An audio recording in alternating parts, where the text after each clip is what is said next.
to have you here on our anniversary event. Thank you for coming. I just want to say, let's give a warm welcome for everybody who came tonight. I want to welcome everybody who's here in person and everybody here who's joining us online. We just want to give a big thank you for celebrating with us tonight, supporting the crucial work of the Institute for Change Leaders. We are here to celebrate our 5th anniversary. Woohoo! So since ICL was launched, our 40-plus trainers have taught community and political organizing to over 8,000 students, empowering change across the country.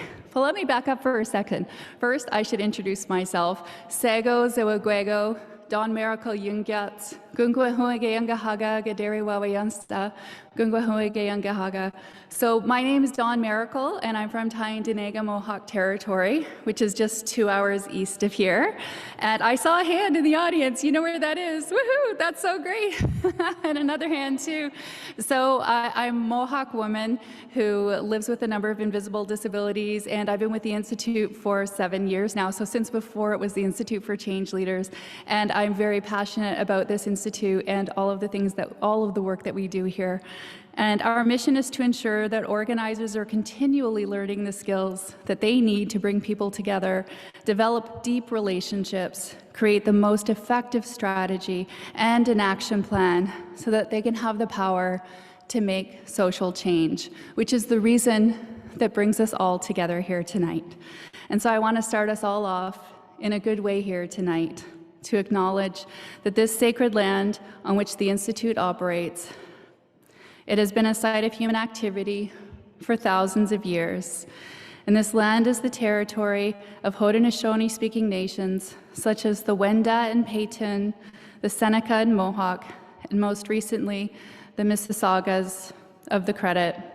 This territory is subject of the Dish with One Spoon Wampum Belt Covenant, which is an agreement between the Haudenosaunee, or Six Nations Confederacy, and the Anishinaabe, or Ojibwe, and allied nations to peaceably share and care for the lands and the resources around the Great Lakes. And today, the meeting place of Toronto is still home to many Indigenous people from across Turtle Island, as well as settlers, and we are grateful to have the opportunity to work in this incredible community in this place.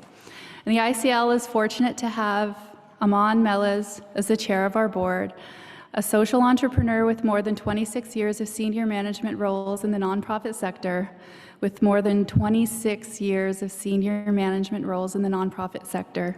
From settlement and immigration to community development, his experience and expertise has been invaluable. Thank you.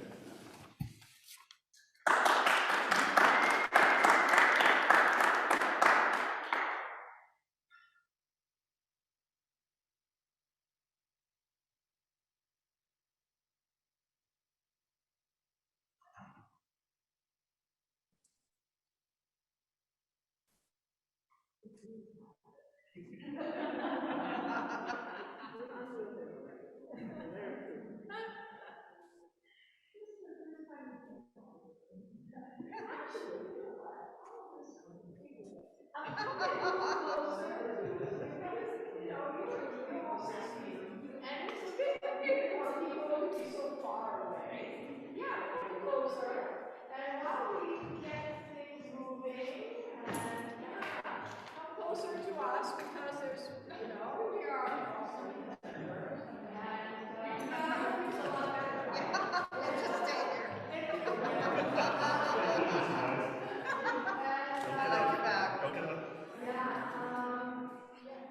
All good. And so we are going to play. There we go.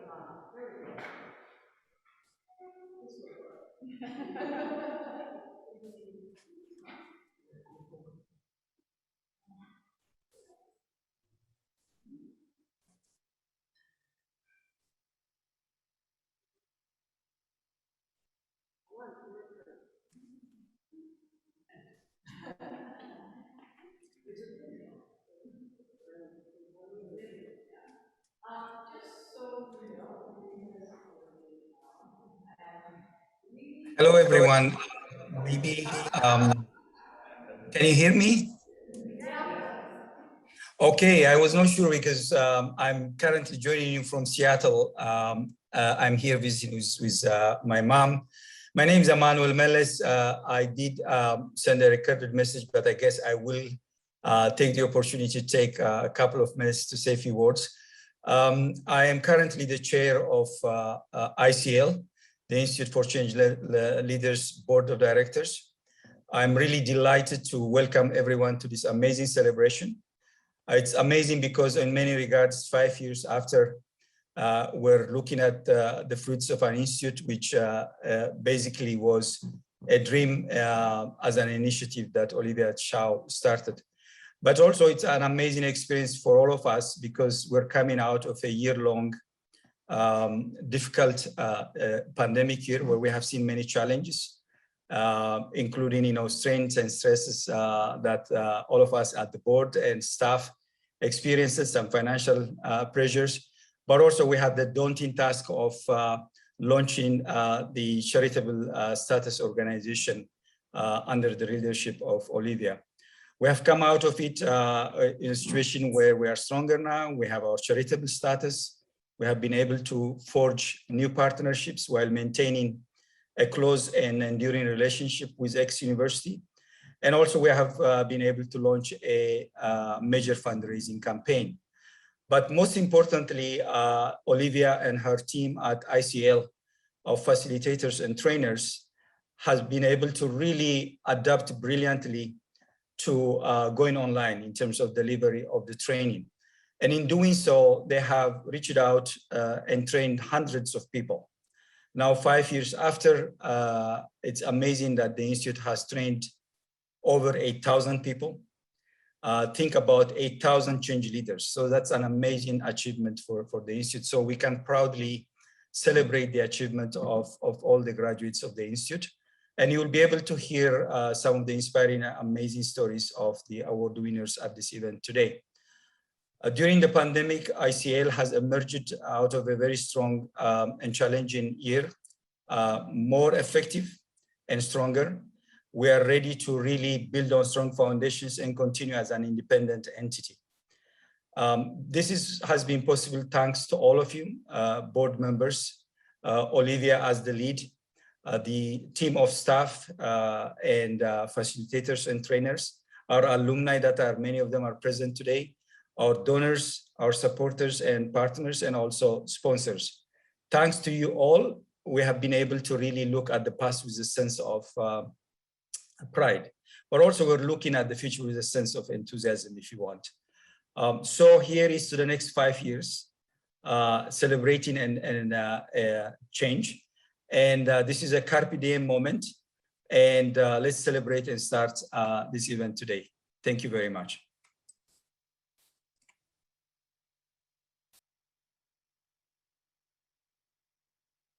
From Seattle, and I'm live. So my name is Sandra Whiting. I am an ICL facilitator and an MC, and I'm delighted to join you today. Our first speaker is a passionate intellectual with over 20 years in academia and expertise in higher education, race and equity, critical theory, and communications. She has a demonstrated commitment to equity and decolonization, multidisciplinary collaboration, and publicly relevant teaching, research, and creative work. Please welcome Jennifer Simpson, Provost and Vice President, Academic at X, formerly Ryerson University.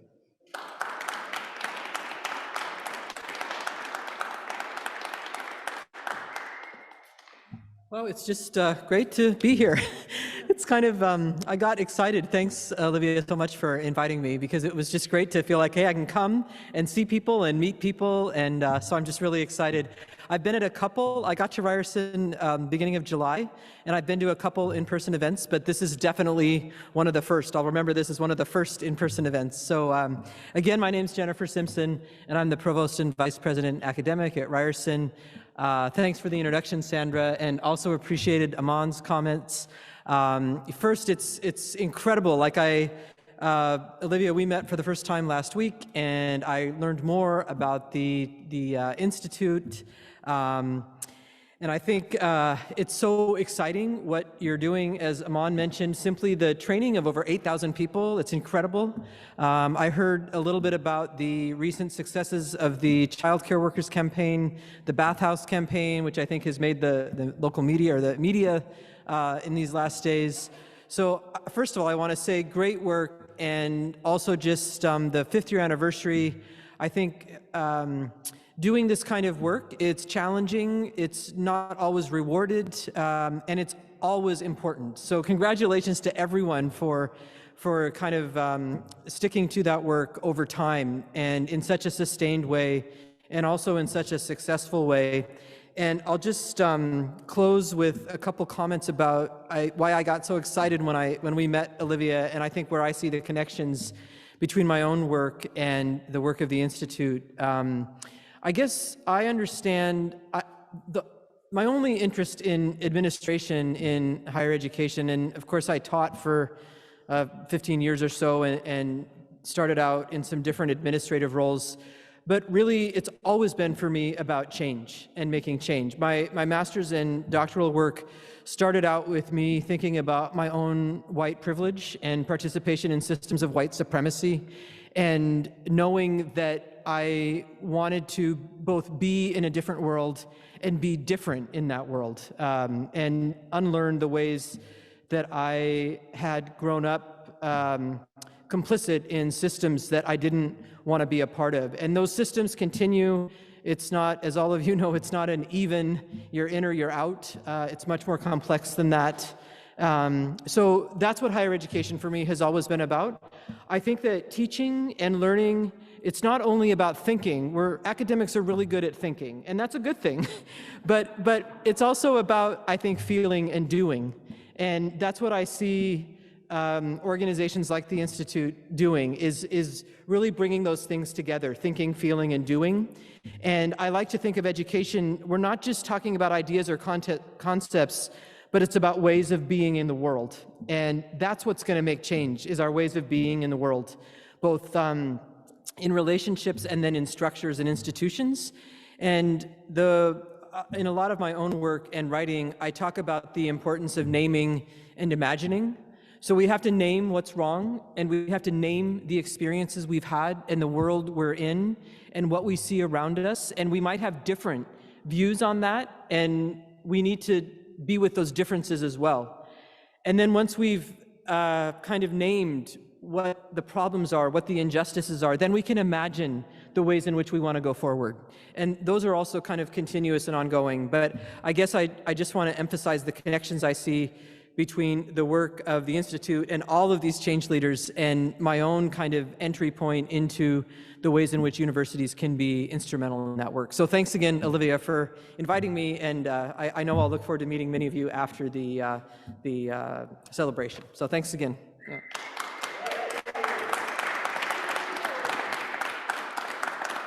By Jove, I think she's got it. Miss Simpson, right on. Our next speaker is a criminology professor here at XU. She's the co-founder and former research director at Yellowhead Institute, an award-winning writer, an organizer in movements for affordable housing, indigenous rights, and prison abolition. She's a member of the ICL Board of Directors. Welcome, Dr. Shiri Pasternak.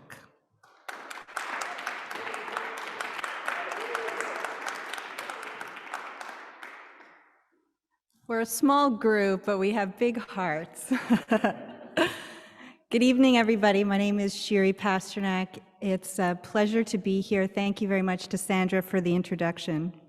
It's also my pleasure and my honor to introduce Janet Merlo tonight, a former RCMP officer and a lead plaintiff in a successful lawsuit against the force settled in 2016.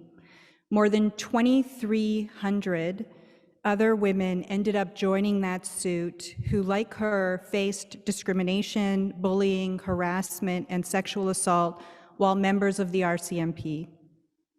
Over the years, there have been investigations, task forces, commissions, reports, internal investigations, external investigations, whistleblowers. What there has never been is independent oversight and accountability in the force. And that's what Janet and a network of colleagues are fighting for today with ICL's support. She'll tell you more about this when she speaks, but by way of introduction, I also want to say that when Olivia invited me to join this group, I hesitated at first. Most of my organizing over the last 20 years has been in support of Indigenous movements, fighting resource extraction on the front lawns, and I've witnessed a great deal of police brutality, and I stopped believing in reform of police forces.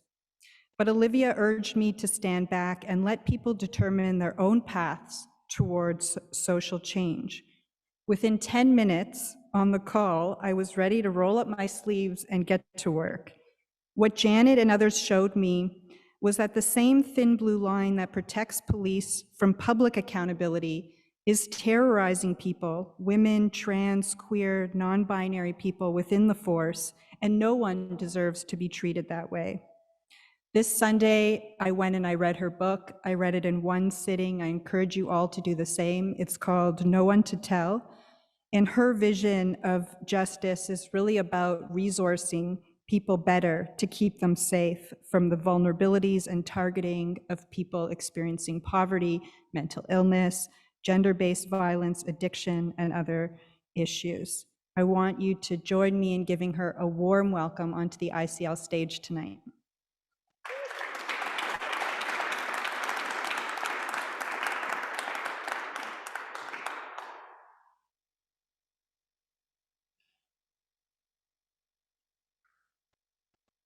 I'd like to begin by thanking Olivia and her staff for inviting me to speak with you today. I'm truly honored to be here.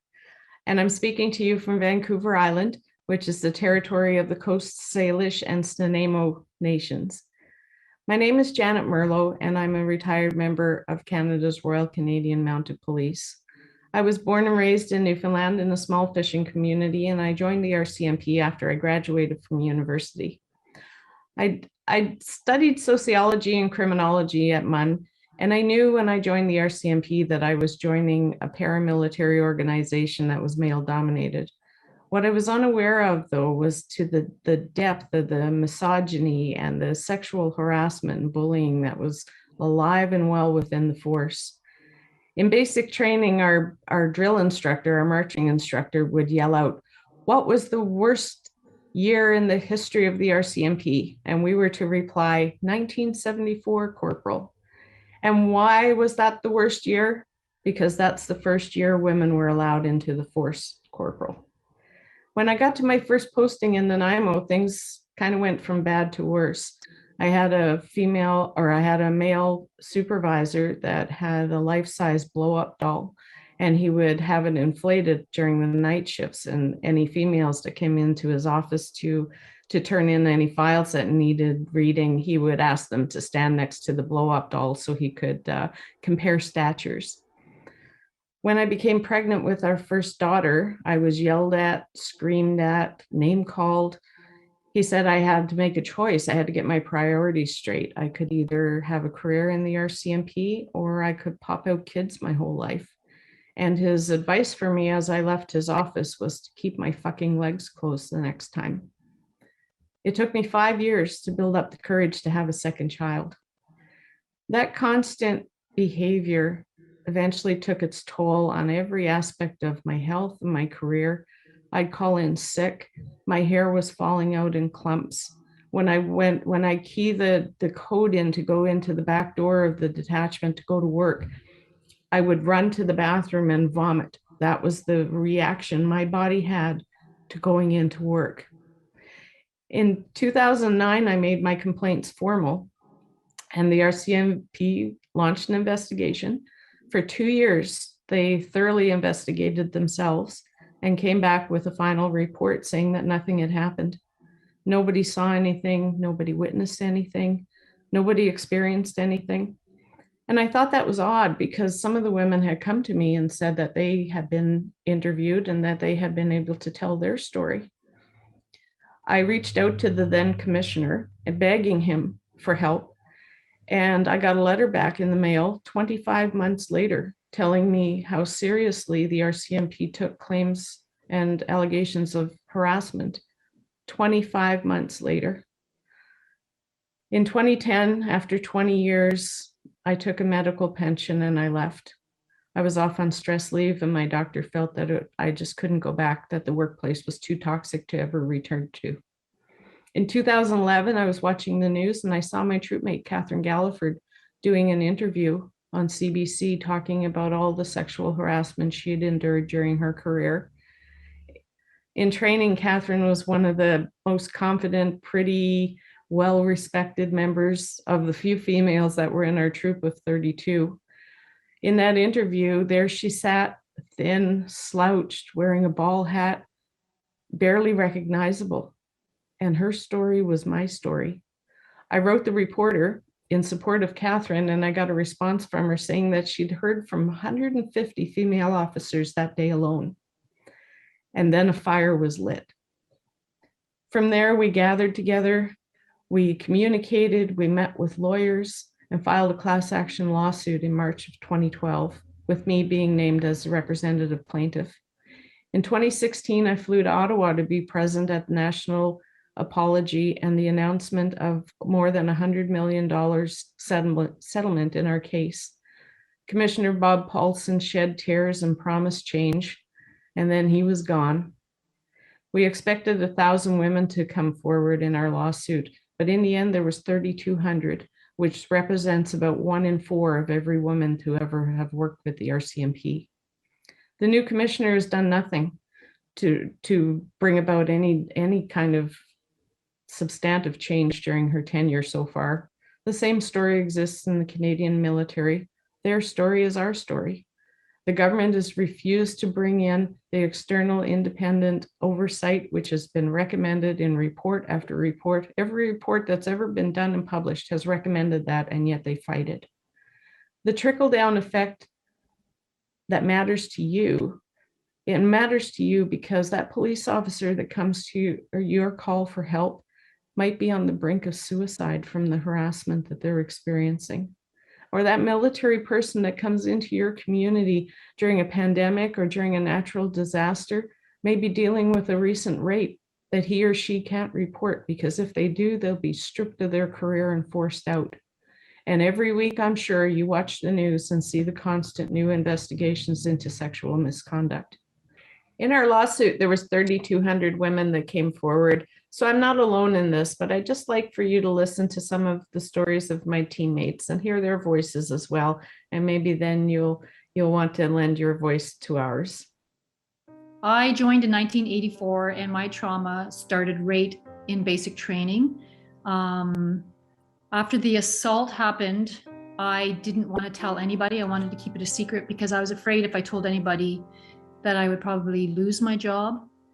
So I decided, okay, I'm going to just keep it. I'm a strong person. This is not going to affect me. I can get through this.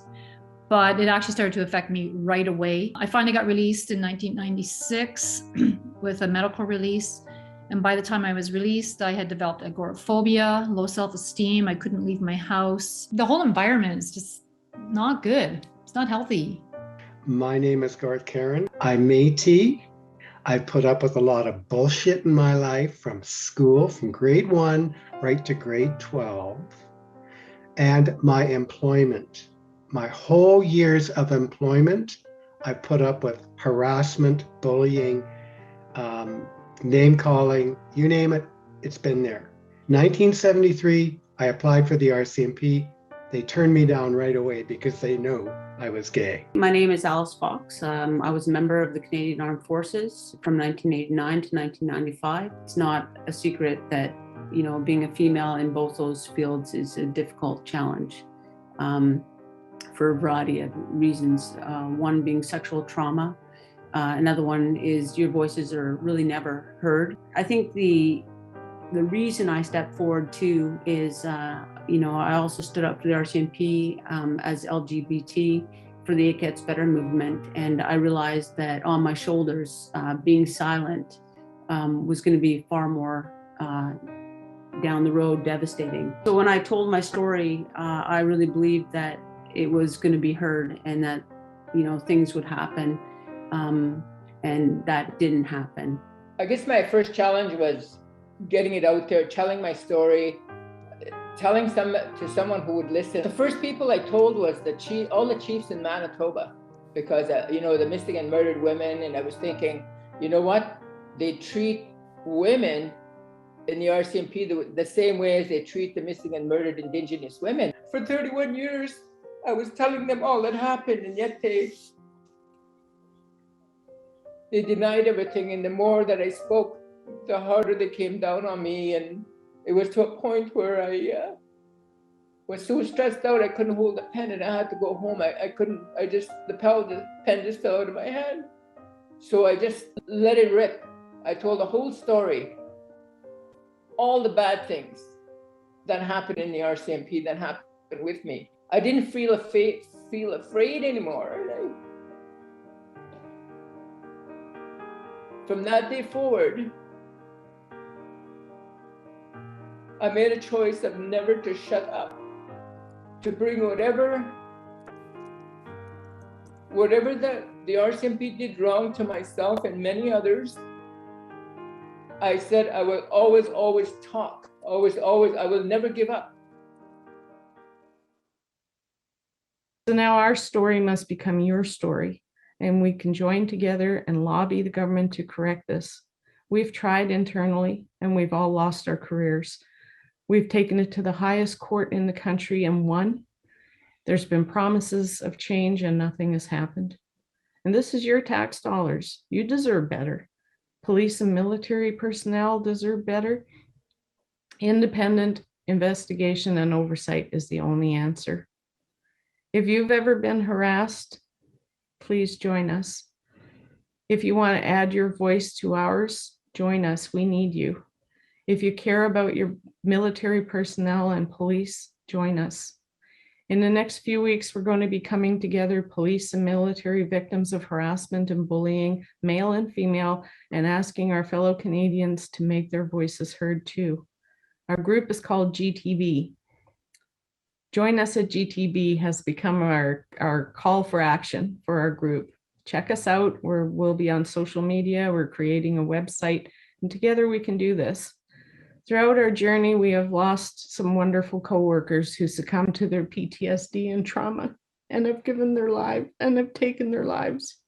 My friend Krista Carley was one of them, and we must continue to fight to honor them. Let's make this Canada's story. Join us at GTB and remember that beyond the government, there's room to improve workplaces everywhere in Canada. Let's get started.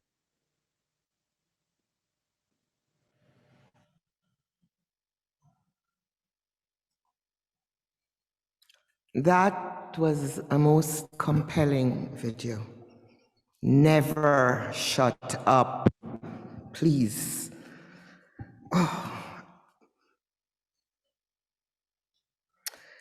And now I'd like to welcome local councillor, longtime activist for both LGBTQ and Asian Canadian community issues, a human rights advocate, entrepreneur, supporter of the arts. She was voted Best City Councillor in 5 of the last 6 years. Takes a woman. Please join me in welcoming Kristen Wong Tam.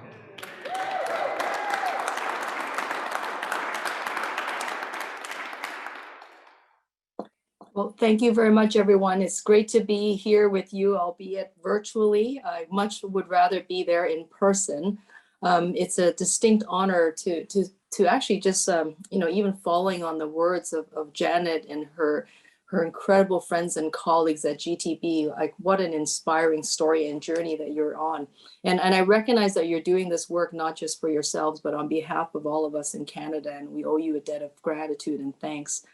I have the very distinct honor of getting to introduce our keynote speaker tonight. And I know that every single one of you are going to be just, mesmerized by her extraordinary story. But before I do that, I want to just give you a little bit of information about myself, because Olivia told me to. And whenever Olivia tells you to do something, I know you all know you got to do it. There's no other option before us. Olivia wanted me to just share a little bit of my own personal story, and it's interesting because I have spoken at the Institute before, and I kind of tied it back to her story because I met Olivia when I was in public school, and she will recall that she was a teaching assistant. My parents didn't speak any English, and neither did I, to be quite honest. English is my second language. And I met this powerhouse young woman who at that point in time, I didn't really know who she was. Later on, I realized that the extraordinary leader that she would become for all of us in the Chinese community and beyond. But Olivia was our translator, and she was translating and helping my parents understand what the teachers were saying about my performance in school and how I was settling into Canadian life. And I hope she translated well, because my parents weren't disappointed. So I think either Olivia did me a favor, which I'm eternally grateful for, or perhaps I wasn't doing too bad as a newcomer.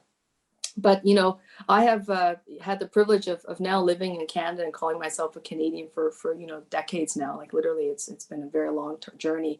And I'm very proud of being a Canadian, and I'm very proud of the many things that Canada stands for. As imperfect as our union is, I do recognize that, there's a lot of work ahead of us. And that's what I believe largely what the Institute for Change Leaders is about, is not even just to empower ourselves and to empower our community, but to make Canada, our nation, a better place for all. And you've heard stories about how some individuals and systemically, groups, because of identity, because of class, because of race, gender, sexual orientation, have been left behind. But they weren't left behind by accident, because we know that they were left behind on purpose, because the system was designed to exclude them and us. And that would include those who actually come from abroad, those who chose Canada to be their home, and those who had to struggle to learn English. And I want to just say to everyone out there who has been who has been touched by the Institute and by the incredible force known as Olivia Chow, or OC, you will know that she is unstoppable. 5 years at the helm of this institute, training over 8,000 leaders, as you've heard. But this takes a toll, and I want to speak about the toll it takes on becoming a leader. And I know that those in the audience and those who are listening today, know that you give up tremendous personal sacrifice to make the contributions to your community, to Ryerson and X University. And part of that revolutionary act that you engage in and day out has got to also include some self-care. I learned this very well from my love and my partner Farah Khan, who runs the Consent Comes First office at Ryerson University. She's a nationally recognized subject matter expert on sexual violence, and despite the adversities that I know that Farah has faced in her own personal life, I've never met someone who can always look on the bright side of things. And I wonder if it's because she keeps pouring the water back into the glass, so the glass is always half full. And I take that lesson, and I want to share with all of you, is that, as you embark on your journey and as you skill up, and you will have to, because we have to be heard and we have to do better than everybody else, because oftentimes people don't take us seriously for a whole host of reasons, and intersection identity is one of them. It means that we have to take up some space. And that space taking up has to be done not by tearing down other people, because there's lots of room at the table we get there, and we have to make room for others. but it's about by building up community. And I want to just say that about leaders. In leadership, there's personal sacrifice, but there's also a great reward. And I know that each and every single one of you are aware of that. And please make sure you always pay it forward. There's probably a chance that someone gave you a hand up as you learned and develop your skills, learn how to hone your storytelling, skills and other things like that. And I know that those skills are critical. So please don't hoard it. Pass it along. Make sure you do that, because you are already a leader and you will be a leader to someone else. And it's your responsibility. I'm going to say it's your responsibility and our responsibility to grow the next group of leaders and the next generation of leaders behind us and with us. I had the privilege of starting a small organization called Women Win TO in 2018, getting ready for the municipal election. We've got another one on the horizon in 2022. And that organization was to recruit progressive feminist women and racialized women, people of color, so that they can run for government and local office. We're going to resuscitate that and bring it all back and do it again in 2022. But this time we'd like to do it nationally because the world has gone virtual. We figure why not? Why keep it just to Toronto? So I'm hoping that you can get involved with Women Win TO. Get involved. Of course, you are already involved with the Institute. Get involved in organizations large and small, and go create the space even though you think you don't belong there. Or maybe you do. And if you do, even better, take someone with you. I want to talk about now our keynote speaker. I am very, very thrilled to be asked to introduce her. And the reason being is because I actually heard her speak. I just will be very honest. It was actually at the Women's Mosque of Canada in Regent Park in 2018. And your keynote speaker was quite riveting. Words just sort of rolled off her lips, and she was able to captivate an audience. And I remember there was a bank of media cameras that were all capturing her words as she told this story was so passionate and so eloquent. But at the same time, I know that it was embedded with a lot of pain. Samra Zafar was a teen bride, and I know that that's not going to be the only thing that defines her, but certainly it's going to be an experience that has shaped her life forever.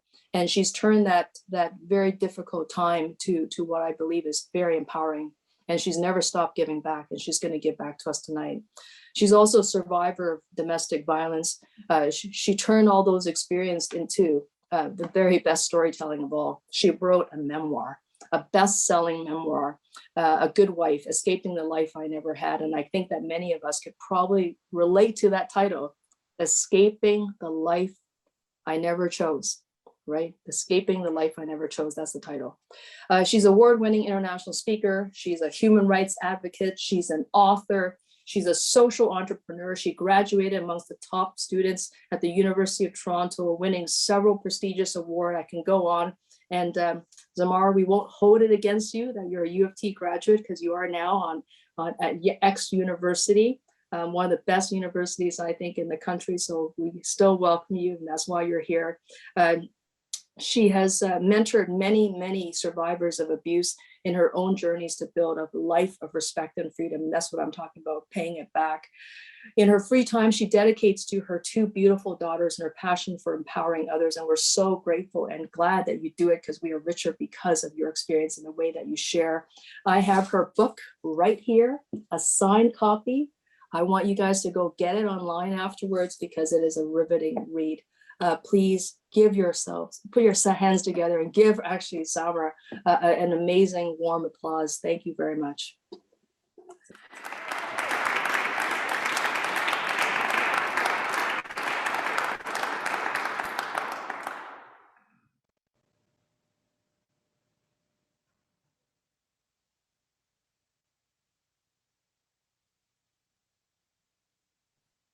Hello, everyone. My name is Samra Zafar, and I'm extremely honored and thrilled to be here to support the work of Institute for Change Leaders. 21 years ago, I arrived in Canada as a teen bride. I was feeling afraid, lost, scared, alone, but I was also filled with hope that maybe this was the land where my dreams of getting an education would come true. Those were the dreams that I lived by since I was a little girl. I dreamed of going to school, getting an education, having a career, changing the world, making a difference. But those dreams were cut short when at the age of 16, I was informed that there is a marriage proposal for me. And just after the age of 17, I was forced into marriage to a man who was an absolute stranger. I'd never met him before, who was much older than me, and who lived in this faraway country called Canada.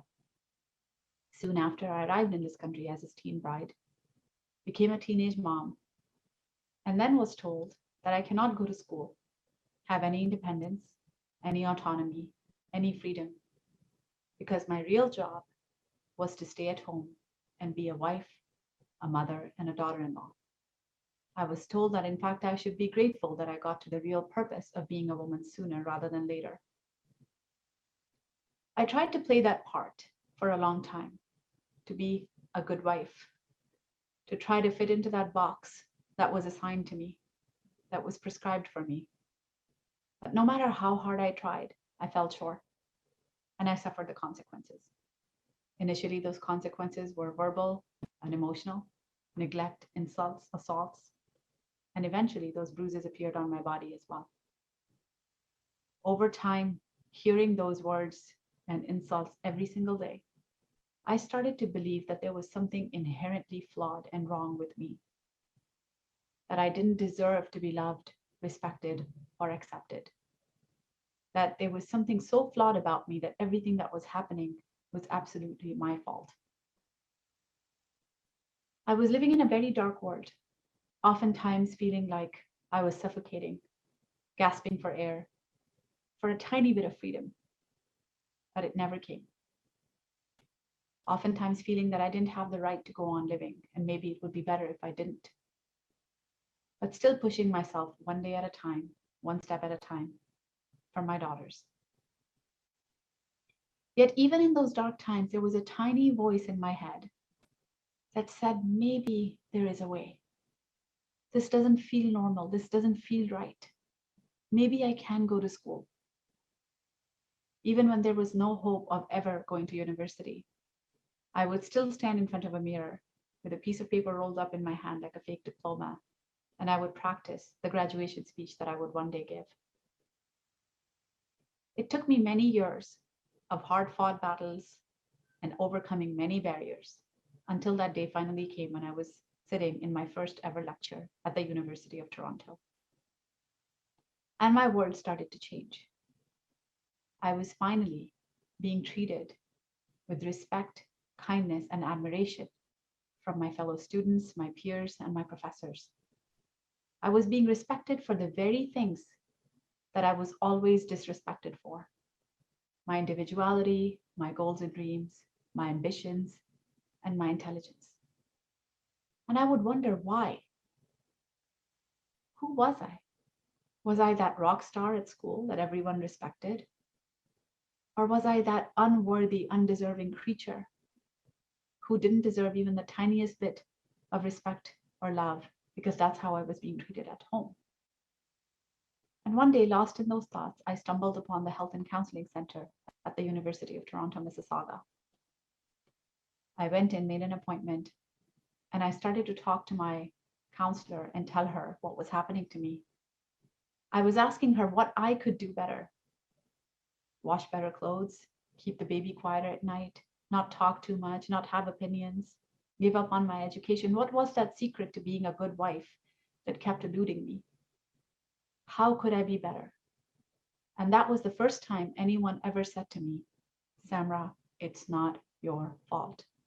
No matter what you do not deserve to be treated this way. You do not deserve to be abused.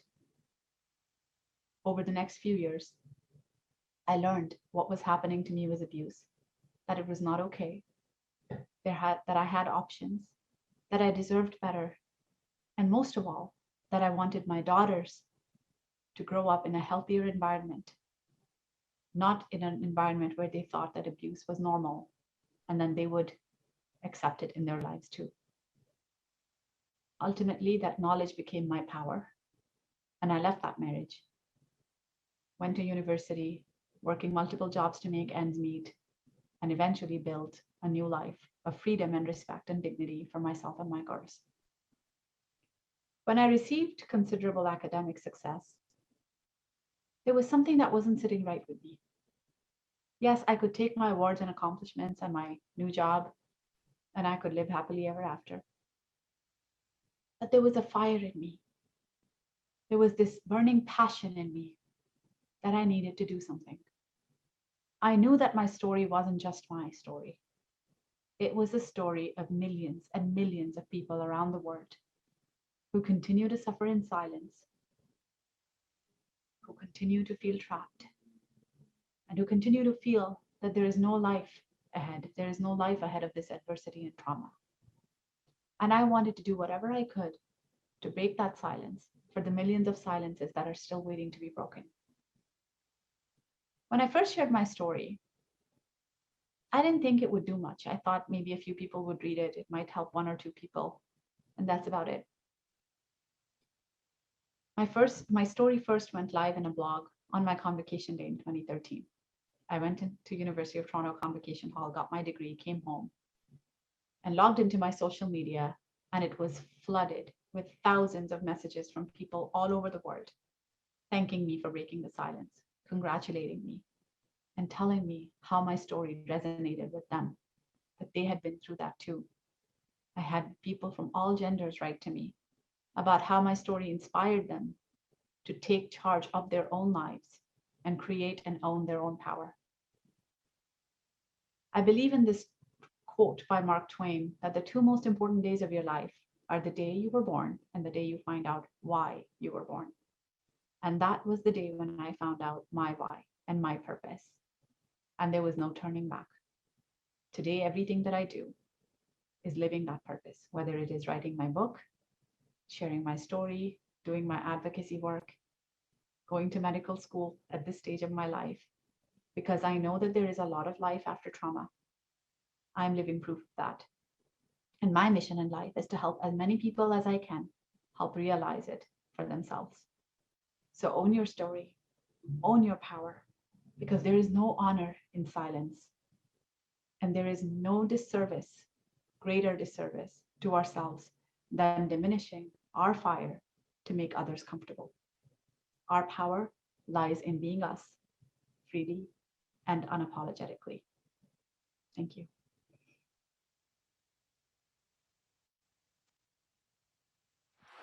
Thank you. As you can see, at ICL, you listen to stories, and everybody knows storytellers like to talk. So, for those who are coming up, we ask you not to talk as much. That's a joke. How come everybody's not laughing? I thought it was funny. It's my honor to introduce the annual ICL Alumni Awards in 4 categories. They are Storytelling for Change, Team Building for Change, Youth for Change, and Strategic Win for Change. This is a chance to showcase the hard work and successes of ICL's incredible community of organizers and activists, and to celebrate the varied, creative, inspiring ways that these groups have used our curriculum to achieve change. However, before we present the winners, we want to give an honorable mention to 4 groups. The Canadian Alliance to End Homelessness brought together an extraordinary cross-country team as part of the Vote Housing campaign to ensure affordable housing was a priority for all federal parties. Dr. Emeka Wanko from Port Harcourt, Nigeria, organized a very successful event to mark World Cleanup Day, gathering volunteers and young climate activists to raise awareness about environment issues. My apologies, that was the second one. I jumped as if it was one. I was following my own orders.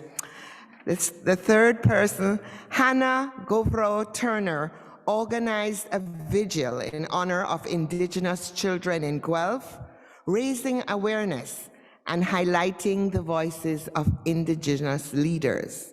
And Jay Sampson from the Forgiveness Project used powerful storytelling work to fight for restorative justice practices and expunge marijuana convictions. Congratulations all. Give them a clap. And now on to our award winners. First up is the CWA, Canada Storytelling Award for Change. CWA Canada is the country's only all-media union with about 6,000 members at 17 locals across the country. They represent workers in the communications industry, be it news services, digital media, radio, television, newspapers, print shops, mailing operations, and stands on guard for quality jobs and quality journalism. We thank them for sponsoring this award. Presenting this award is Anna Willatz, coordinator and faculty member of George Brown's Assaulted Women and Children's Counselor Advocate Program. Anna has been voted as the best community activist in Toronto, honored by the Pride Committee for all her work on equality, and she's a proud member of the Toronto Police Accountability Coalition. Welcome, Anna Willett.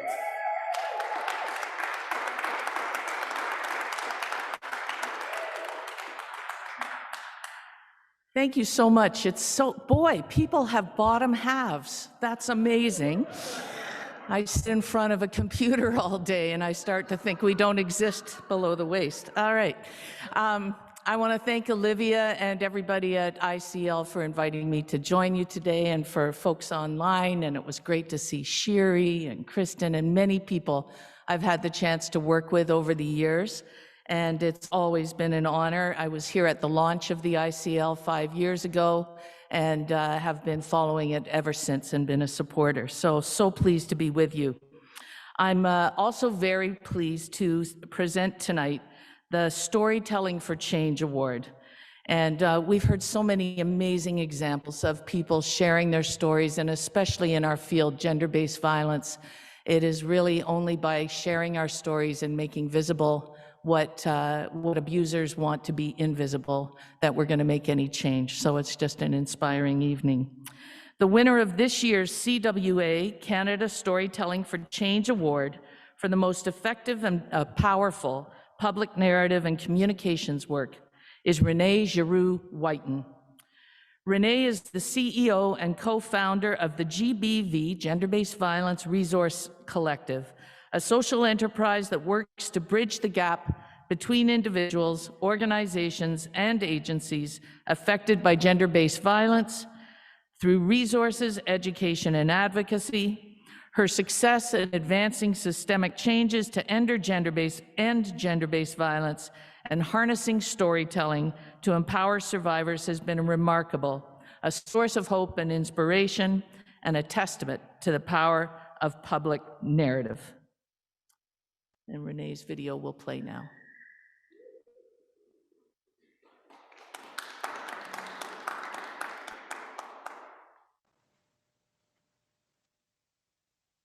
I think when we craft and work on our storytelling abilities and our narratives, it brings strength. It's like working a muscle, you know, it brings us strength and the ability for endurance. Because I think a huge part of social injustice and narrative is having the strength to be able to persevere through and to be able to own it and own your power. I'm Renee Giroux-Whiten, and I am with GBV Resource Collective, Inc. I am honored to be receiving the Storytelling for Change Award. Telling my story, it wasn't an intentional thing. It was not something I ever thought I would publicly do. The first time I did it left an impact in a way that I couldn't step away from.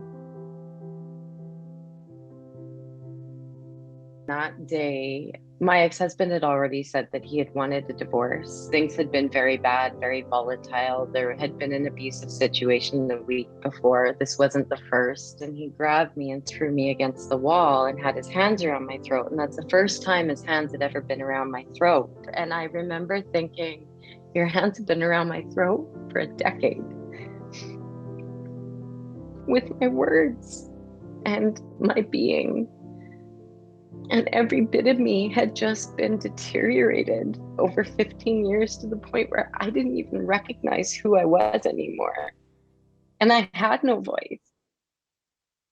The catalyst came from actually, sharing my story, and I ended up working in the shelter that I had spoken for with conversation with another individual I worked with at the organization. We kind of decided to sit down one day and just start telling our stories to each other and figuring out how we could, if we could solve this, what would we do? It kind of just flourished from there at GBV Resource Collective.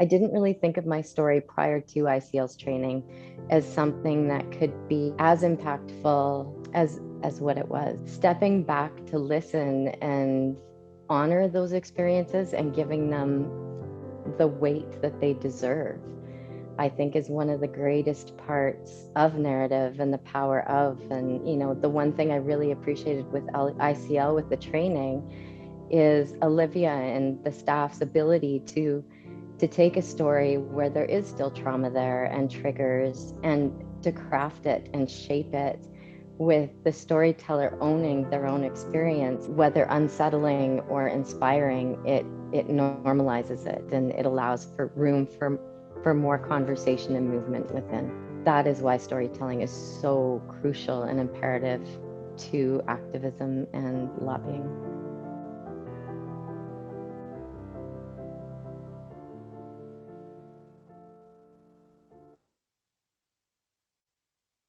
Thank you so much, Renee. A hand for Renee's story.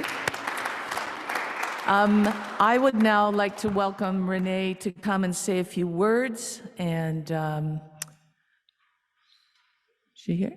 Yep. Okay. We are proud to present the 2021 Storytelling for Change Award to Renee Giroux-Whiten. Congratulations. Thank you so much. I will keep this really, really quick. I guess the one thing I wanted to leave, and to thank ICL and Olivia and her crew for the amazing training and the impact that has flown through since. One of the most, even through the talks tonight, one of the most common threads and truths to gender-based violence, no matter which form of violence or abuse, that has been experienced, is the loss of voice through the fear of shame. Our voice is power. I want to thank ICL for helping me reclaim mine and refine mine. The only way to break the shame and the chains that bind us with gender-based violence is to break the silence. And in breaking the silence, we can diffuse the fuel that is, the fuel of violence. Together, we can break the silence for those who have not yet found their voice. Thank you so much for all your help, Olivia, and to ICL and to the sponsors of the award. I appreciate everyone and the work that you do. It's so important, and all the best to you. Thank you.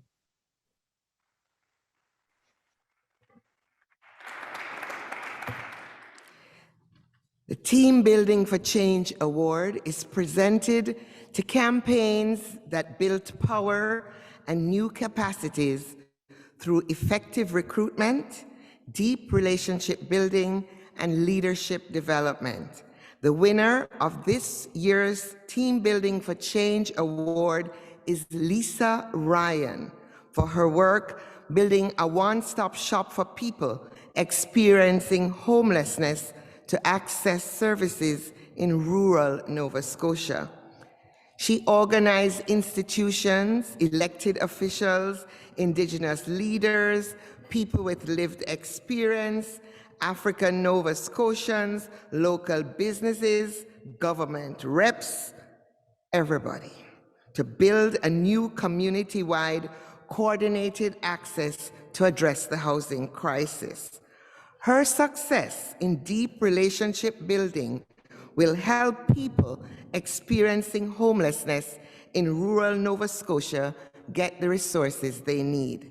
Please watch the video. I'm Lisa Ryan, and I am currently a consultant for the town of Bridgewater, and I am being awarded the Team Building for Change Award. I guess I always recognized that my own journey out of homelessness was very privileged. I wanted to contribute to the eradication of barriers so that you wouldn't have to have certain privileges to be successful in moving out of situations of housing insecurity. We started working on designing a community-wide coordinated access system in response to the urgent housing crisis that's most of Canada is facing, but it's being hard hit in rural Nova Scotia. We started with an equity-based lens and began to ensure that people who came to our table for planning, especially people who were anyone that was Indigenous or who had lived experience, we created a table that ensured that they were helping to lead. I had never really known how to organize. I knew naturally how to bring people together, but not to organize a plan. I never had any tools that I could use to actively measure if I was moving towards our goal.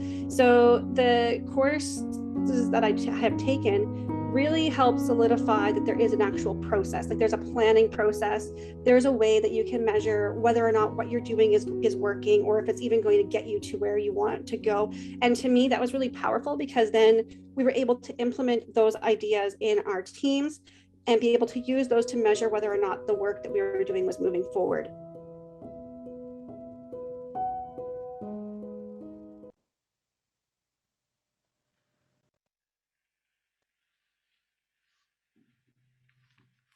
Congratulations.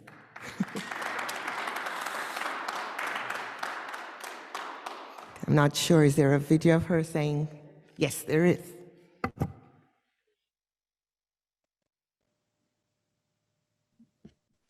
Okay, well, first of all, thank you for the immense honor of being the recipient of this award. I can honestly say that I did not expect to win this award. And I don't think that there would have been any success in the work that I have done here without my incredible team, especially the team that really championed a lot of the work were the individuals who are either currently experiencing homelessness in our community, or they have had past experience of homelessness, and they were so willing to step forward and help move our work forward. I want to thank the team at ICL, because like I said in the video, I don't think that without the tools that they provided us that we would have been even nearly as successful as we have been. And I am looking forward to reporting more back within the year of how the tools that we've been given have been able to increase other resources within rural Nova Scotia, as we are largely unheard from governments and what have you across Canada. Rural communities are always ignored, and so it's very exciting to be able to have these tools to have a voice and to advocate for change within our community. So thank you so much.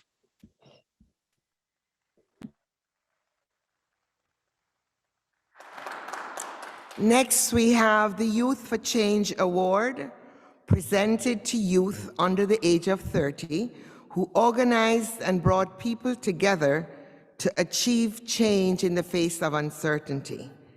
The winner of this year's Youth for Change Award is Stephen Mensah and the Toronto Youth Cabinet. Their goal was to ensure that every school in Ontario would be supplied with free menstrual products based on the principles that there should be no stigma surrounding something so fundamental as menstrual products are a necessity and not a luxury. Stephen rallied the support of the Toronto Youth Cabinet, grew its membership base in order to build the power needed to win change. Through social media, they in turn rallied the support of high school students across the province to lobby their educators and local decision makers. He worked with a number of organizations, including the Human Rights Commission and teachers, to broaden their support. Finally, on October 8th, the Ontario government announced that menstrual products would be provided free of charge in every high school in Ontario. Stephen and the Toronto Youth Cabinet remarkable success, and it is indeed remarkable, is a source of hope and encouragement and a testament to their hard work and dedication. Please watch the video. This initiative and this other initiatives have shown time and time again that when young people add their voice and take a leadership role in a specific, when it comes to advocating for a specific issue, we're going to see success. My name is Stephen Mansa. My organization is Toronto Youth Cabinet, and the award I'm receiving is Youth for Change Award. So from the onset of the campaign, our goal was to get the government of Ontario to fully fund or provide free menstrual products in all Ontario schools to tackle period poverty, which we know is the inability to afford period products. That led me and pushed me to begin this initiative. We see the outcome of this was the province, with the support of Shoppers Drug Mart, making the announcement a couple of weeks ago that they're going to provide free menstrual products in all schools. All in all, ICL speaks about storytelling a lot, and so just making sure that individual stories and experiences were at the center of the initiative, and all that we did, just amplifying their voices, because we already know everyone has a voice. That's, I think, utilizing that. I think that was the biggest thing I was able to take from ICL and their trainings. In these conversations, so oftentimes it's adults and old people who are, I guess, quote unquote, being our voice, but it's like, I think it's time that we really took the space. We took ownership of the space that rightfully belongs to us and just make our voices heard. Hopefully this initiative and just the fact that it was led by young people and a young person will pave the way for other young people to push for other issues that matter more to them, and not be afraid to take ownership of whatever space they're at. Stephen, would you join us on stage?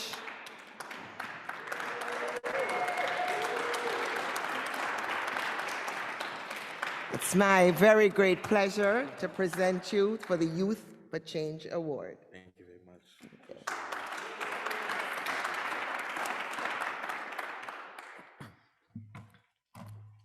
Hello, thank you very much.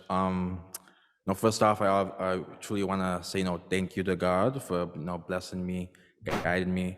Truly, if it wasn't for the Lord, I know I wouldn't really be here right now. And I also want to thank and acknowledge the amazing team at the Toronto Youth Cabinet, more specifically Isha, Vanessa, and Monique.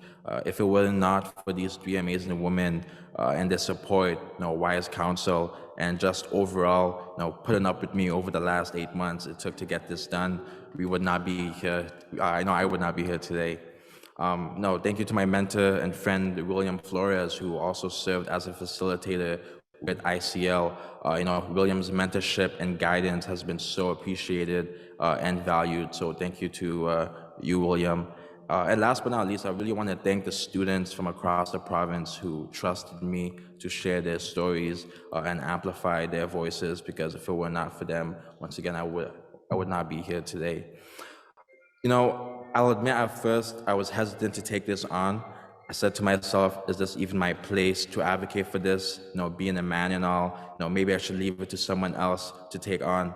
But until after some back and forth with myself, I'm like, you know what? No, that's a problem right there. Many members of our society believe just because an issue does not affect them directly, that they don't need to speak up. They shouldn't or don't need to speak up about it, or they don't need to be an ally and advocate.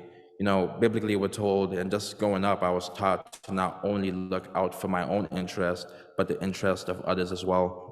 To speak up for those who cannot speak for themselves or who have their voices silenced.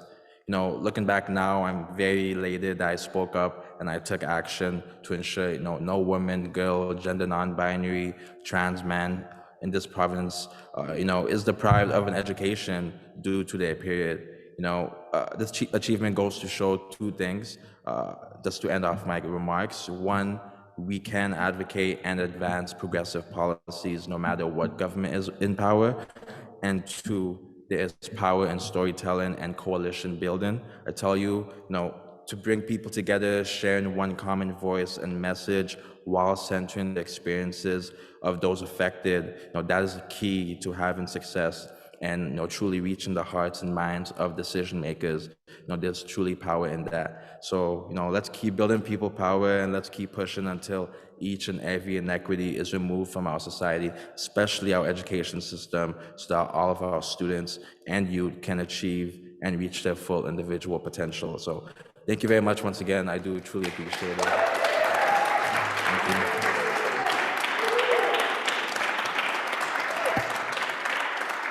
Our future is in good hands.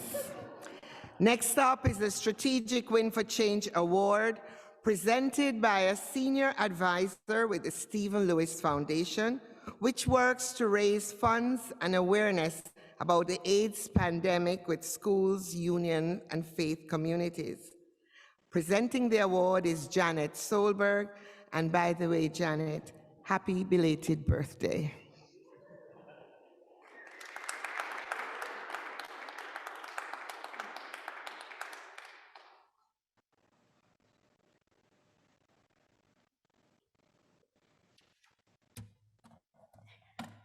Thanks so much. I had a very nice birthday, just by the way. It went on for 3 days. It was a very good birthday. The Strategic Win for Change Award is presented to a campaign or organization that accomplished its strategic goals and won. The winner of this year's Strategic Win for Change Award is Bonnie Rowe and the Haliburton-Kawartha Lakes Long-Term Care Coalition. After more than half of the seniors at a local nursing home in their community died of COVID-19, Bonnie and the Haliburton-Kawartha Lakes Long-Term Care Coalition took action. More than 50 people attended the coalition's town hall on fixing long-term care, unanimously adopting a plan of action that included more pay and hours of care for workers. A petition was signed by more than 5,000 people. They met with their local MPP and ultimately called her out in the local press for not acting. She's laughing. Within weeks, $4 million in new funding to pay for more care in the local nursing homes was announced. Great news, important news for local seniors and workers, and a community win. Now let's see Bonnie's video. We recognized from the beginning that the pandemic highlighted this crisis, but we were sorely disillusioned with the system and governments who had failed are still failing our seniors and loved ones for over 30 years. My name is Bonnie Rowe. I'm extremely honored on behalf of our Haliburton City of Kawartha Lakes Long-Term Care Coalition to be the recipient of the 2021 Strategic Win for Change Award from the Institute for Change Leaders. Our team came together in May of 2020, motivated to action because of the horrific deaths early in the pandemic in a nursing home in Bobcaygeon in the city of Kawartha Lakes. We hosted a virtual town hall meeting of 50 attendees in the end of January 2021, where our goals received a unanimous vote to our declaration to fix long-term care. We spearheaded a very successful 6-week radio campaign to build awareness. We advocated successfully with our municipalities, our county council in Haliburton and the city of Kawartha Lakes, to support our declaration. We created a fixed long-term care petition where we received 3,600 signatures. This summer, we arrived for a meeting with our MPP, Laurie Scott, to present our 3,600 signatures And unfortunately, we were not booked. After the federal election, I was surprised to get a call from her office. The virtual meeting was to inform our coalition of the announcement of the $4 million to improve care over the next 4 years and the proposed changes coming down the tubes about inspections. We knew then that we had the year of our MPP. Some members of our campaign were extremely fortunate to be involved in several initial ICL training sessions in the beginning that provided instrumental founding principles and strategies for community building and social change. I feel truly blessed to have had the opportunity to work with such a passionate team on this journey who continue to fight for change in the long-term care system. I would also like to thank Mike Perry, a member of our coalition, for nominating us for this prestigious award. And of course, ICL, thank you so much. It truly is an honor.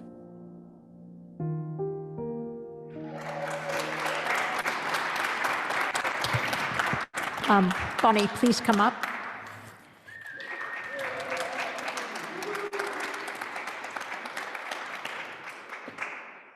There you go. This is the photo op.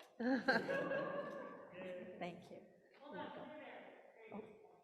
Oh, he got it. My husband.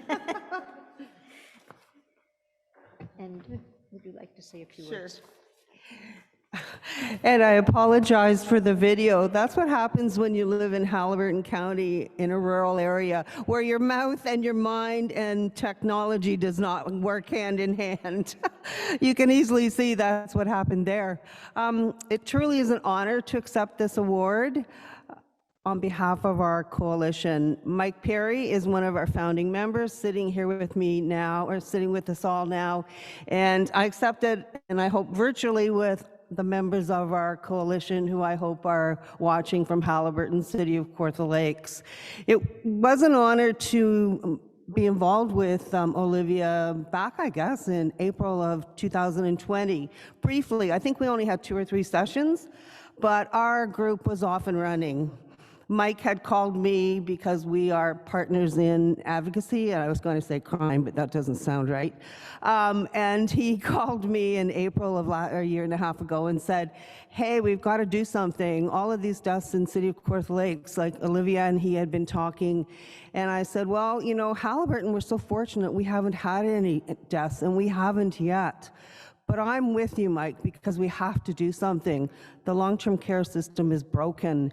So we've never looked back. Our small little group is powerful and mighty. We may be in small little rural Ontario, but we have worked tirelessly since, I guess, April or May of last year. And so our group would like to dedicate this award to all of the lives that have been lost during the pandemic, to residents and also to their families that never were allowed to be with them in their final days. So to all of those people, our hearts are with you, and we are going to keep up the fight. And we believe there are so many amazing advocates across the province who are doing incredible things. So many I couldn't even begin to mention. And again, thank you to Olivia and her team, to Abby for the video. We tried to put a lot into 3 or 4 minutes, so it was, as I say, it is what it is, but that's what happens when you live in rural Ontario. So thank you so much. And oh, I'd be remiss if I didn't thank my husband, who is always by my side in all that I do. Thank you.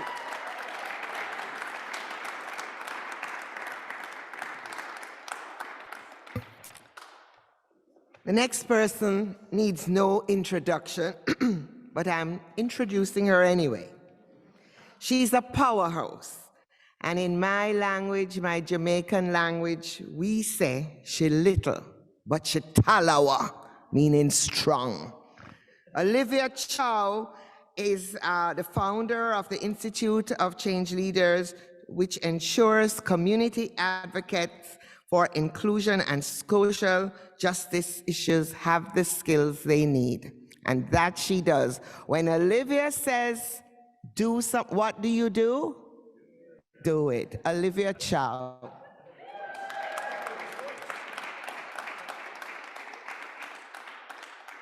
Thank you, Sandra. Actually, when Sandra said, You do it. We all do, right?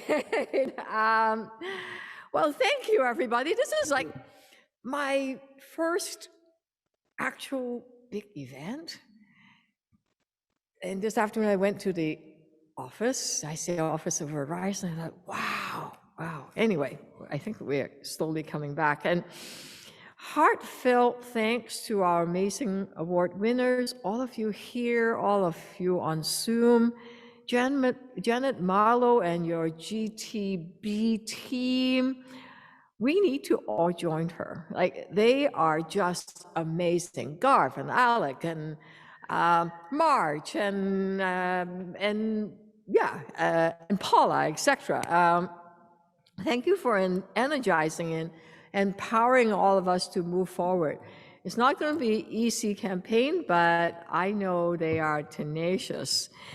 What moves and connects is the power of storytelling, and when people dig deep and reflect on what fuels their passion, they then feel that they have the power to stand up, to speak out, to organize.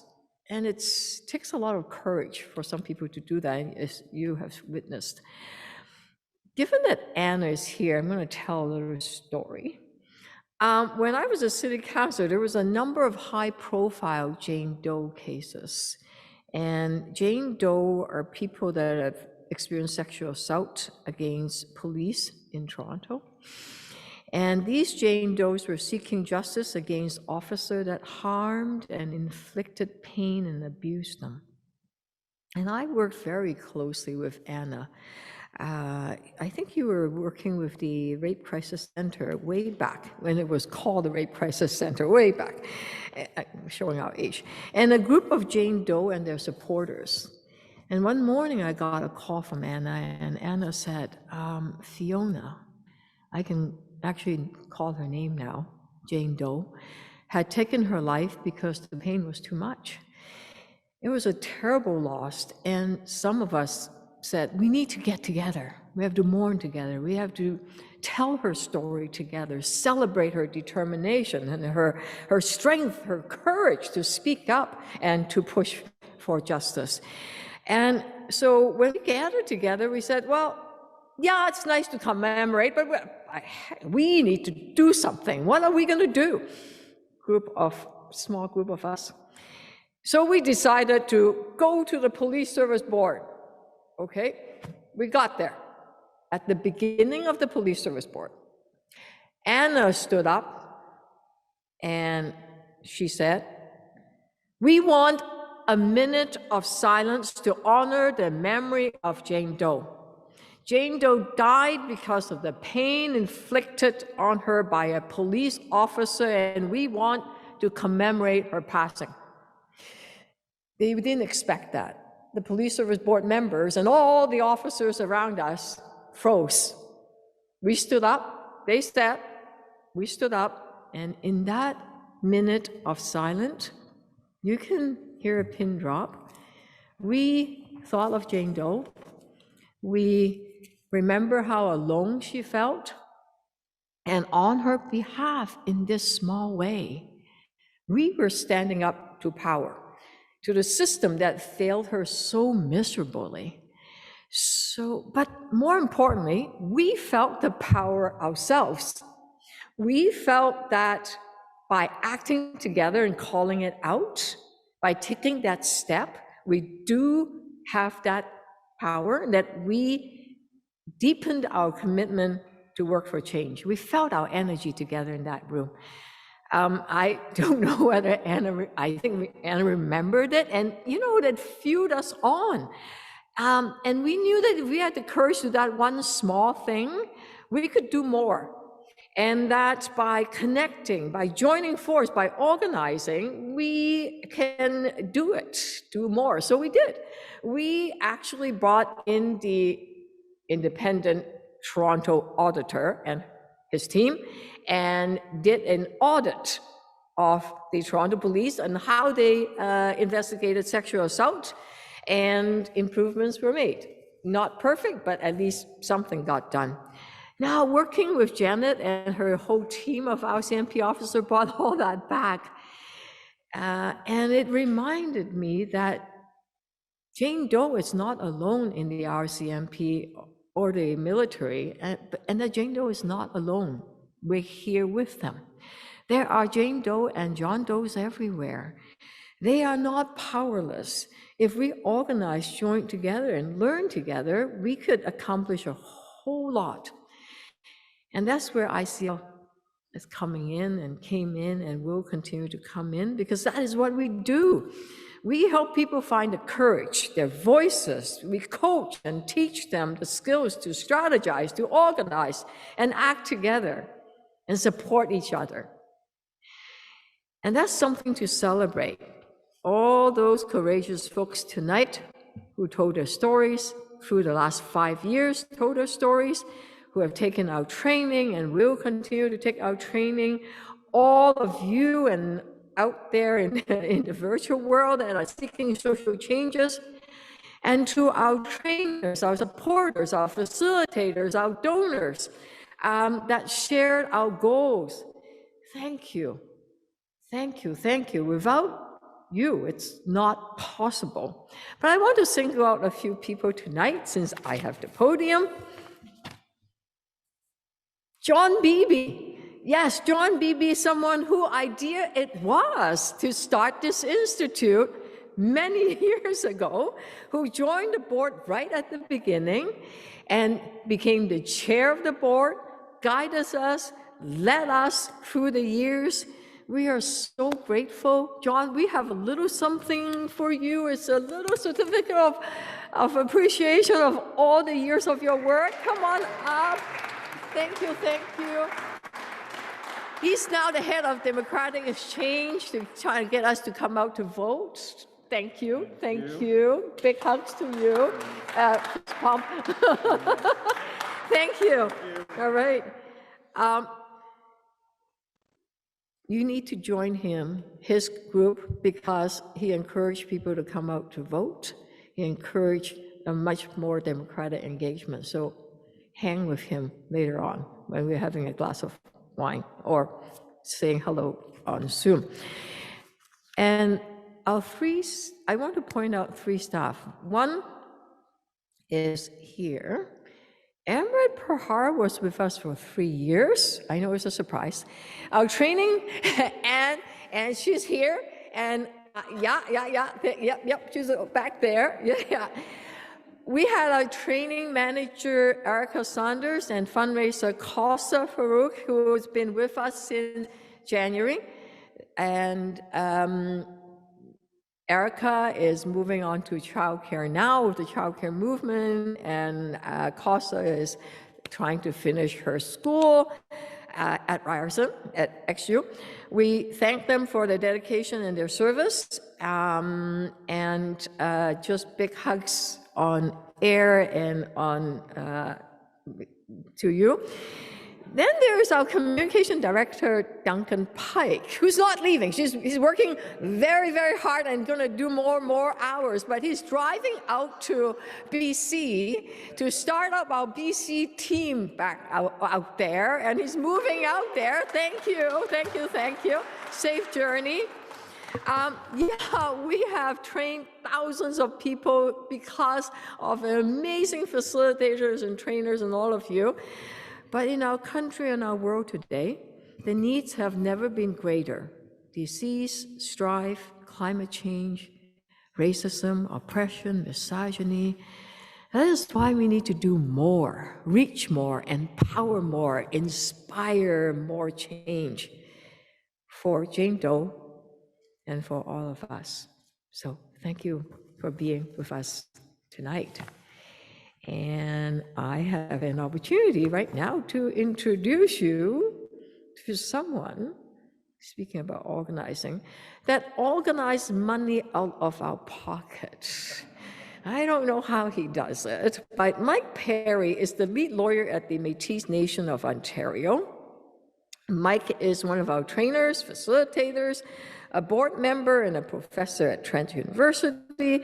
Mike has spoken internationally and is an award-winning teacher and communicator. He has been recognized as Citizen of the Year in his home community for his contributions to ending poverty.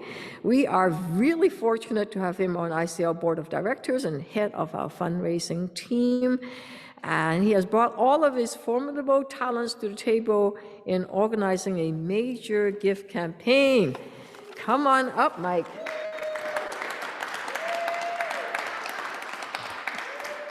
Oh, thanks very much, Olivia, for that very kind introduction. The honor really is all mine, and the privilege to be able to stand behind the podium and be with everyone on Zoom with all these great activists and organizers is quite moving, actually.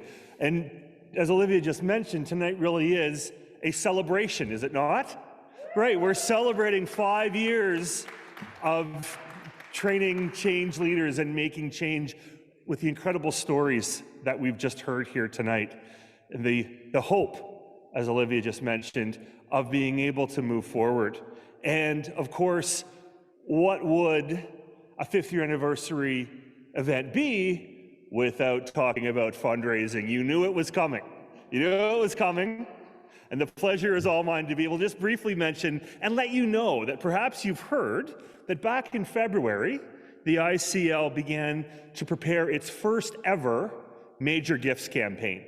After 5 years, 4+ years, the ICL had grown sufficiently, was in need, and also had the maturity as an organization to take on something like a major gifts campaign. It's called the $1 million Building Leaders for Change campaign. An ambitious goal that will lay the groundwork for the continued impact of ICL in the days and years to come, and also, which is very important, making sure that no one goes without access to ICL's training because of an inability to pay. So with those goals, primary goals in mind, we consulted broadly. We thought, what is the primary need to be addressed? What's the common theme? And the planks for our $1 million Building Leaders for Change campaign is basically to combat the increase in violence that we're seeing in our society and in our communities today. And many of our speakers have touched on that here this evening, whether it be the increasing violence, gender-based violence, whether it be anti-Asian violence and anti-Black racism, colonial violence, and the violence of poverty we're seeing in terms of homelessness or against frail seniors, and also the politics, the violence we're seeing in our politics today. And if you ask me, I, for one, support ICL and have become so involved because to me, ICL has what I call the secret sauce of being able to empower and give space for people to tell their stories, as we heard about tonight, and then link that with concrete, proven change and skills. We've got to skill up here, people, and ICL does that, which to me tonight is that theme of hope, especially when we've heard so many stories, so much resilience, so much diversity in the room here tonight and in the audience in Zoom. So back in March, just very quickly, the ICL Board of Directors unanimously approved the $1 million Building Leaders for Change campaign, and it began to quietly build. And it has, I'm happy to report, 100% contribution of the Board of Directors. And moving forward, don't worry, fear not. There will be lots of opportunity to get involved and contribute to the campaign as we move forward. But the foundation is certainly being laid. And tonight, we want to make sure that we honor a few very special people who've already shown their support and made a very generous and impactful contribution to ICL through this Major Gifts campaign. Now, as you all know, the ICL is about people and relationships and teamwork and collaboration. So we don't do things alone. So I'd like to be able to turn it over now to Liz Glor-Bell, who is the past vice chair of the ICL Fundraising Committee, to make some introductions of some very special people we have with us tonight. Liz?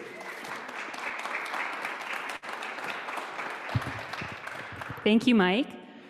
So we have a few special guests, and we have one very special guest who has given a very significant gift to our campaign. Nancy Ruth has been a leader for women's rights on the national stage for over half a century, and she's a real change leader. As a senator, she achieved the change of something literally carved in stone and known word for word by all Canadians. The words of our national anthem, changing all thy sons to all of us. Words matter, and so does her amazingly generous gift of $100,000.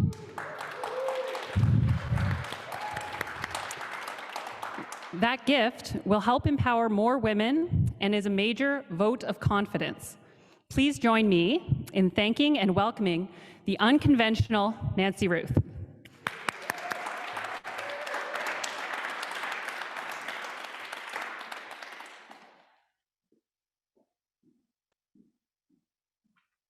Thanks, everybody. And I got to tell you, Mike, I did swallow the sauce.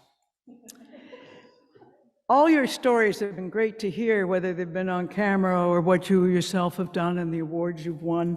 And I'm very, very pleased to be here and contributing to this.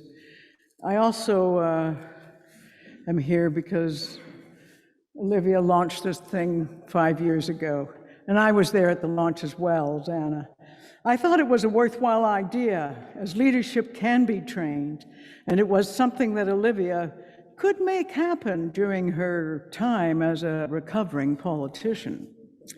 It seemed to me that Olivia has achieved more with this institute in 5 years than perhaps she did in her 30 years in politics. And that's saying a lot, because it was a very impressive career that Olivia's had, and I say that as a progressive conservative. So Olivia and I haven't always seen eye to eye politically, but we are absolutely on the same wavelength when it comes to this institute. We need to empower women, more women, all women. Empowering change means empowering women, and empowering women means empowering change. That's why I dedicated my career as a politician and a feminist philanthropist, and as you know, why I gave $100,000 to this institute. I have no doubt that many of the change leaders that ICL has trained, 8,000, my goodness me, will empower and will run for political office someday or serve in the civil services of our various levels of government. Never mind run all the NGOs and cause havoc for those politicians. But you know, you could climb the CN Tower and get to be Minister of the Environment, so it's that kind of a dance. And these wonderful men and women are going to help transform our cities, our provinces, our country, and our world. And that's why I see all you people watching and here on the floor, a gift to ICL is an investment in the change we so desperately need on our planet. Thank you very much.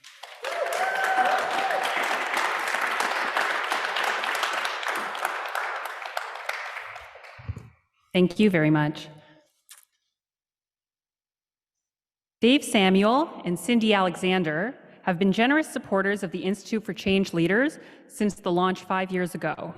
Dave is a partner at Birch Hill Equity, and Cindy is a community worker dedicated to bettering the lives of the people in their neighborhood. Her latest project is to cultivate a stronger sense of belonging for students entering universities and colleges. Yeah, there we go. Thank you.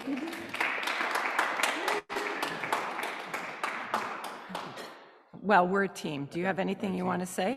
No, you go first. You can talk about your history. No, it was an honor to be involved at the beginning, following Olivia's career, knowing that she would have a huge impact. It was a bit of a no-brainer to support it, and Olivia came to meet with me just at the time she was starting, and she told me that I had to support it, so I did. It wasn't really, I didn't even know what she was doing. She just said you have to support it. So, And when Olivia says something, you do it. You do it. It's been, I knew watching Olivia's career that she would have amazing impact. And to me, there's nothing more wonderful and beautiful than seeing people kind of own their own identity and make the world a better place. And so to be a small part of helping that along, it's just wonderful. And being here tonight, it's kind of inspiring. So thank you, Olivia, and everyone who's been a part of it. Mm-hmm. And I'm going to add just one thing from the fundraising point of view, because when you think about it, ICL is quite a bit like the Jedi Academy in Star Wars. The mission is to seek and activate light in dark places. It provides a community of light seekers to discover their lightsabers and practice. Not in reactive militancy, but in persistent creativity. All guided by Yoda, I mean Olivia, and her band of Obi-Wan Kenobi Masters team. Who doesn't want to be a Jedi? So may the Force be with you, and let's keep going.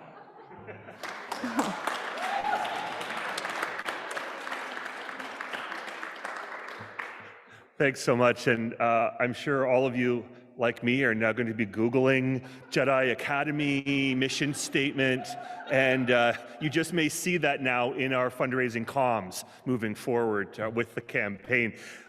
Maybe it's on all of your minds in terms of the campaign, the fundraising campaign, the $1 million Making Change Leaders campaign. How much have we raised to date? How much have we generated? Well, to give a bit of a drum roll, the answer is not telling.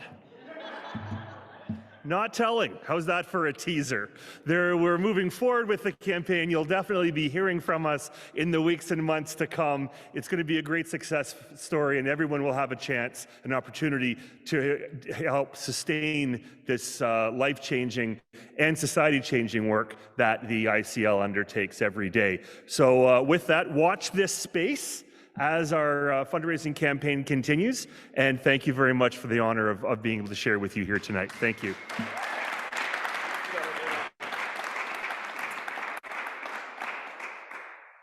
Okay, I am a Jedi. I love it. So briefly now, we're going to ask you to look at the screen to hear about the ICL Alumni Association formed last year.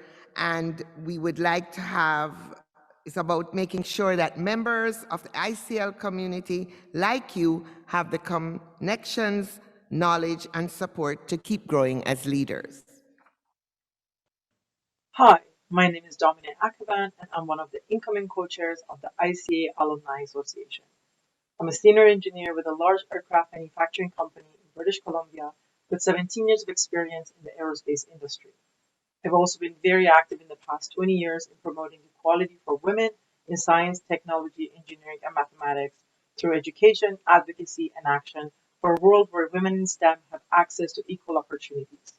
I'm very excited to work with the ICA Alumni Association for more collaborative work amongst the alumni. Thank you. Hi, I'm Christine Blair. I'm a project manager for engineering and construction. And I'm excited to be one of the incoming co-chairs of the ICL Alumni Association.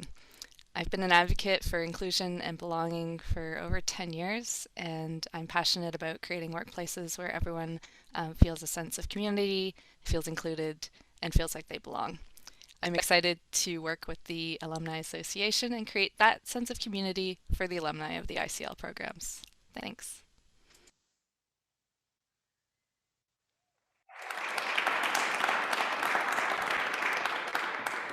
And now we invite you to listen to a poem, a part of a poem, Jungle Flower Wellness.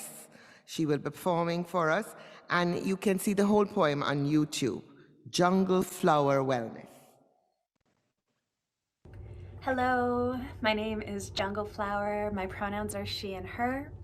I am a poet, a trauma-informed writing guide, and the founder and program director of Reclaim Your Voice. This next piece is called You Deserve. You deserve to know that you deserve more than what you have been given, and that you deserve to live in peace. You deserve to be loved while you grieve. You deserve to be listened to uninterrupted. You deserve to feel heard and believed. You deserve to know that your ancestors love you and believe in you, and that your God is within you, seeing you, leading you, freeing you, and needing you to keep being you. You deserve to run freely on sunflower fields under blue skies, on green grass while winds blow and you laugh. You deserve to encounter 10,000 kind strangers who remind you that pure love still exists in the world. You deserve the world. You deserve to be spoken to gently. You deserve to be happy and healthy, joyous and hopeful, inspired, driven. You deserve to be given the chance to follow your dreams. You deserve a choir singing you nightly to sleep. You deserve to experience being debt-free. You deserve a salary worthy of your energy. You deserve to have access to your hard-earned money and to live in a beautiful home. You deserve to be reminded that you are never alone. And you most definitely deserve to know that though life may not have given you all you deserve, it in no way affects your inherent worth. You were a miracle since before the time of your birth, and you get to decide why you're here on this earth. No one can remove the lessons you've learned, your ability to heal and impact the world. You may have lived in silence, you may have lived unseen, but while you're becoming all you're meant to be, know that this tribe is cheering you on relentlessly as you discover your purpose and fulfill your destiny.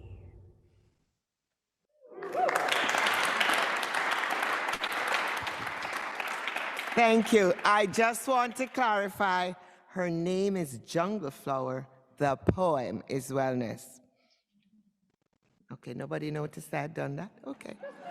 And here I come up and say, Lord, they noticed it, I better fix it. Anyway, thank you once again to ICL staff, volunteer members. You are the backbone of this organization. I hope you've been inspired by the stories. I hope you dig deep and give lots of money, because otherwise Olivia will be calling you and you'll have to give double. So do it first. Thank you, everyone. And here is to the next 5 years of growth and empowering change. Congratulations again, ICL.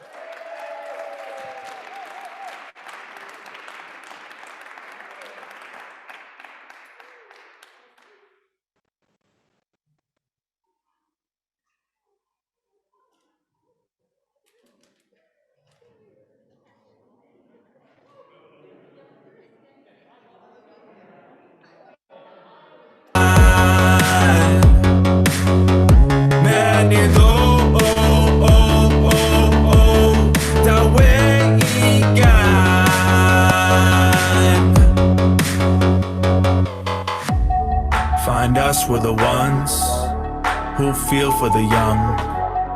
Heartbeat, let the drum when we breathe with our lungs. Nanda Wabam, Oshke Iwan, Dawe Igan. Maranamo.